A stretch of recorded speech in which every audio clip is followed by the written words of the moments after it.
how honeybees are imported into Canada and make up the bulk of pollination activity in Canada. However, they have to be managed by farmers and brought in by farmers. Can you just explain to us a little bit more, like the percentages of pollination that honeybees are doing versus natural pollinators, and how that honeybee and honeybee management and them being brought into Canada, how that works for your farm? Thank you very much for that, Mr. Viersen. I provide hives for hybrid canola seed pollination. Those hybrid canola seed pollination hives that I bring down, they represent 80% of the yield that will come off that field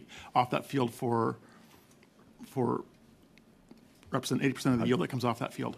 Now, if you go to blueberry pollination, the number of hot times that honeybee visits that blossom is going to dictate how big that berry is going to be, and it represents a significant portion of the yield as well. It will be somewhere between 70 to 90% of the yield will come from that honeybee pollination. Now, the challenges are in trying to maintain the numbers. When I put the bees into blueberry pollination, or when I put the bees into canola pollination, the hives are stressed. There's an overpopulation of bees in that particular area. They're looking for food wherever they can get it, and they are going to fly to the biggest source of honey that they can, and nectar and pollen that they can get. When they come out, they're usually hungry. They're usually stressed because they've been stuck on one diet. Imagine, if you will, the only thing you can eat is McDonald's Happy Meals. You can do that for a little while, but after the second week, you're going to break out, and you're going to get sick, and it's not going to be all that healthy for you. Our effort is to try to get the bees out, get the bees in as quick as we can, get them out as fast as we can. But this is something that does stress the bees. Keeping the numbers up, keeping our hive numbers up so that we can have enough hives to be able to do this year after year after year does become a challenge. Importing package bees from offshore, which is the only available source that we have right now, is one step and one tool that we have in our toolbox to maintain the numbers so that we can provide effective pollination services to both the canola and the blueberry commodity groups. There are a total of 21 commodity groups that bees do pollinate for. I could list some of them for you, but for time, I'm not going to.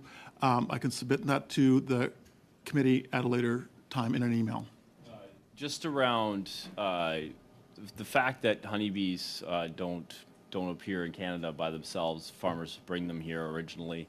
My understanding is that a honeybee dies at about -11, -12, and many parts of Canada get a lot colder than that. How do these bees survive the winters in Canada? So bees survive the winter it's just a massive group hug. I get to ask the question, do they hibernate? No, they don't hibernate. Bees, what they do, when it gets cold, they'll cluster together and they will form a tight ball. They form a CO2 bubble that they live in, which lowers their metabolism rate, and they are able to keep a temperature inside that cluster. Before we have our shortest days, they will keep, it doesn't matter what the outside temperature is, they will keep it at plus 20 degrees Celsius, 1 bee depth into that cluster. Once we go past the shortest day and the light changes from the sun, so after December 21st, where the days start to get longer, they raise that temperature to about 36 degrees Celsius, and they keep it inside there. In some of the comments that I've made is critical mass population. If bees do not have enough bees in that cluster, they cannot generate that heat. Imagine, if you will, we were a bunch of bees. If I were to stand by myself in the middle of the room, I would freeze and die. But if all of us were to get together and group hug and stand there together, we'd have to take our jackets off because it would be pretty sweaty and hot. That's what happens inside a hive. If they don't have enough feed and if they don't have enough of a population inside the hive, they can't survive winter. But because they do, if they're healthy and they do have that substantial population, they will. Natural pollinators don't have that.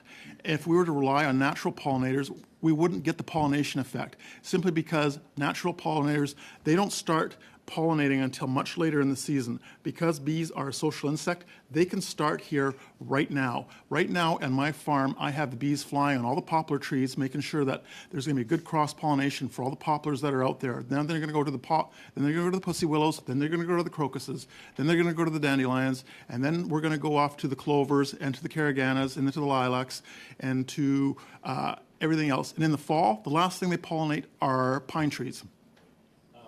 Just one more thing. When we're talking about cattle, we think of individual cows. When we're talking about bees, I like to think about individual bees. But people have been telling me that you should actually talk, when you're thinking about bees, you should be actually talking about or thinking about an entire hive or an entire group. That ball that you're talking about, the health of that ball or the size of that is. Can you just explain that a little bit? Probably better than I. In about 20 seconds. Okay. Everyone, it's a bit of a misnomer. Everyone likes to equate a bee to a cow or to a chicken. Not so. It is that colony. It is the cluster of bees living on that comb. That is the living organism. That is the revenue unit. And that's how you need to be seeing it. It is more akin to like a gopher that comes up in the spring and walks around in your yard and then goes back into dormancy in the wintertime, or a bear. But it is the hive. That is the living organism. Thank you very much, gentlemen. Mr. Drouin, 6 minutes.